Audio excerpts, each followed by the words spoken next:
Shalom saudara, kebenaran hari ini berjudul buah kehidupan. Pada akhirnya doa Bapa kami tidak hanya menjadi kalimat yang diucapkan orang percaya, tetapi menjadi kehidupan yang mewarnai manusia batiniahnya. Itulah buah kehidupan yang akan dibawa di hadapan Allah Bapa dan Tuhan Yesus Kristus di kekekalan nanti, ya saudaraku. Inilah persoalan paling penting saudara dalam kehidupan orang percaya, yaitu buah yang dapat dipersembahkan kepada Allah pada waktu kita menghadap Dia. Buah itu adalah melakukan dengan baik segala sesuatu yang Tuhan inginkan, seperti yang termuat di dalam doa Bapa kami. Hal ini adalah sesuatu yang mutlak harus dipenuhi, sebab memang manusia diciptakan untuk melakukan kehendak-Nya. Jadi buah di sini adalah perbuatan perilaku dan sikap hati yang memberi kepuasan di hati Tuhan, sampai seseorang diakui oleh Tuhan sebagai pribadi yang memiliki hati melakukan kehendak-Nya tanpa dipaksa ditekan oleh hukum. Inilah ciri dari anak Allah yang telah diperagakan oleh Tuhan Yesus. Dalam perumpamaan mengenai penabur benih dikisahkan bahwa tidak semua orang yang mendengar firman Tuhan bisa bertumbuh dan berbuah. Ya, kelompok pertama adalah orang yang walaupun mendengar Injil tetapi tidak pernah menjadi orang percaya. Kuasa antikris telah mengunci mereka sehingga mereka tidak pernah bisa menerima Tuhan Yesus Kristus. Kelompok kedua adalah mereka yang mendengar Injil, menjadi orang Kristen tapi tidak berani membayar harga percayanya. Pada zaman itu kalau orang berani percaya kepada Tuhan Yesus akan mengalami aniaya. Pada zaman perjanjian baru, kalau orang berani percaya akan mengalami aniaya. Pada zaman Yesus mengenakan tubuh daging, kalau orang berani percaya kepada Yesus akan mengalami aniaya. Banyak orang lebih menyelamatkan nyawanya daripada kehilangan nyawanya.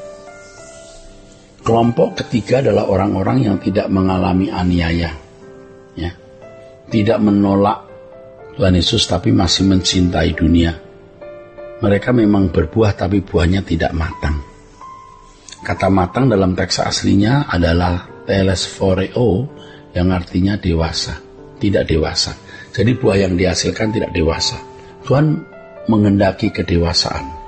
Kehendak Tuhan harus dituruti secara mutlak. Ya saudaraku, kelompok keempat adalah orang-orang yang mendengar firman Tuhan dan menyimpannya dalam hati yang baik, mengeluarkan buah dalam ketekunan. Mengeluarkan buah dalam ketekunan menunjukkan bahwa untuk berbuah, seseorang harus berjuang keras. Kehidupan orang percaya adalah kehidupan yang dituntut untuk berbuah. Jika tidak berbuah akan dipotong, tetapi yang berbuah akan dibuat semakin lebat buahnya. Ya. Dalam Lukas 13 ayat 6-7 mengenai perumpamaan seorang peladang yang memiliki kebun anggur, di dalamnya ada pohon ara. Ketika dilihatnya pohon ara tidak berbuah, ia mengatakan bahwa percuma pohon itu tumbuh di kebunnya. Ia menghendaki agar pohon itu dikeratnya saja. Dalam perumpamaan itu Tuhan menghendaki agar setiap orang percaya berbuah, ya, berbuah dengan buah yang memuaskan hatinya. Berbuah artinya memiliki hati yang suka melakukan kehendak-Nya. Tuhan mau menemukan pribadi-pribadi yang selama hidup di dunia telah memenuhi atau menunaikan apa yang dipercayakan kepadanya. Dalam hal ini setiap orang memiliki keadaan istimewa dan Tuhan memiliki rancangan khusus bagi orang tersebut untuk dipenuhi. Mendengar suara kebenaran baru langkah awal berbuah. Ya. Kalau kita belajar, kalimat secara harafiah, doa Bapa kami itu barulah langkah pertama untuk dapat berbuah, sebab akhirnya bukan hanya menghendaki kita menjadi orang yang bisa mengucapkan doa Bapa kami, ya. Bukan hanya Tuhan menghendaki kita bukan hanya menjadi orang yang bisa mengucapkan doa Bapa kami, tetapi melakukannya, tetapi menyelenggarakan hidup sesuai dengan kebenaran yang termuat dalam doa Bapa kami. Kalau langkah pertama sudah tidak dilakukan, ya saudaraku, yaitu memahami isi doa kami.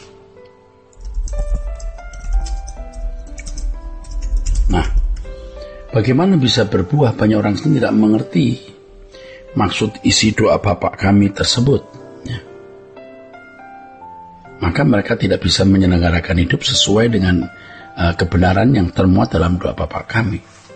Memang mereka bisa menjadi orang baik-baik, tetapi tidak hidup sesuai dengan kebenaran yang termuat dalam doa Bapa kami. Dalam Lukas 8 ayat 15 tertulis kalimat ini, mengeluarkan buah dalam ketekunan. Kalimat ini menunjukkan walaupun seseorang mendengar firman Tuhan yang benar, tapi kalau tidak bertekun maka juga tidak akan dapat berbuah. Kata ketekunan dalam teks aslinya adalah hupomeno, saudaraku. Hupomeno yang artinya dengan sabar bertahan. Dalam hal ini untuk bertekun seseorang harus berusaha, ya, bertahan terus menerus, ya, dalam menghadapi tekanan, saudara. Sebab iblis berusaha agar orang percaya tidak berbuah. Salah satu usaha iblis selain ditutupnya kebenaran firman, juga mewarnai jiwa anak-anak Tuhan dengan percintaan dunia. Oleh sebab itu, setelah memahami kebenaran ini, kita harus mulai mempersoalkan apakah kita sungguh-sungguh telah memiliki hati yang suka dan rela melakukan kehendak Allah, seperti yang termuat di dalam kalimat-kalimat doa Bapa kami. Dalam hal ini kualitas buah yang dihasilkan masing-masing bisa berbeda. Ada yang matang, ada yang belum matang, ada yang mentah, ada yang sama sekali tidak berbuah. Tapi tentu saja kita yang mengerti kebenaran ini, kita akan berusaha berjuang untuk bisa memiliki buah kehidupan dan buah kehidupan itu menjadi kekayaan abadi kita di dalam kerajaan surga. Kita percaya Roh Kudus akan menuntun kita. Roh Kudus akan memimpin kita bagaimana kita bisa menyelenggarakan hidup sesuai dengan kebenaran yang termuat di dalam doa Bapa kami. Kita percaya Tuhan akan menolong kita memahami kebenaran yang termuat dalam doa Bapa kami dan menyelenggarakan hidup sesuai dengan kebenaran yang termuat dalam doa Bapa kami tersebut. Kalau Yesus yang mengajarkan kepada kita, maka Yesus akan memberikan kepada kita tuntunan melalui Roh Kudus, supaya kita benar-benar bisa memahami isinya dengan lengkap, sempurna, utuh, dan kita juga bisa menyelenggarakannya secara tepat sesuai dengan yang dikehendaki oleh Tuhan Yesus, majikan kita, Tuhan kita, Raja kita, kekasih kita. Suatu hari kalau kita menghadap Tuhan Yesus, kita bisa berkata, Tuhan, aku sudah mengucapkan doa Bapa kami, bukannya dengan mulutku, tetapi dengan seluruh kehidupanku.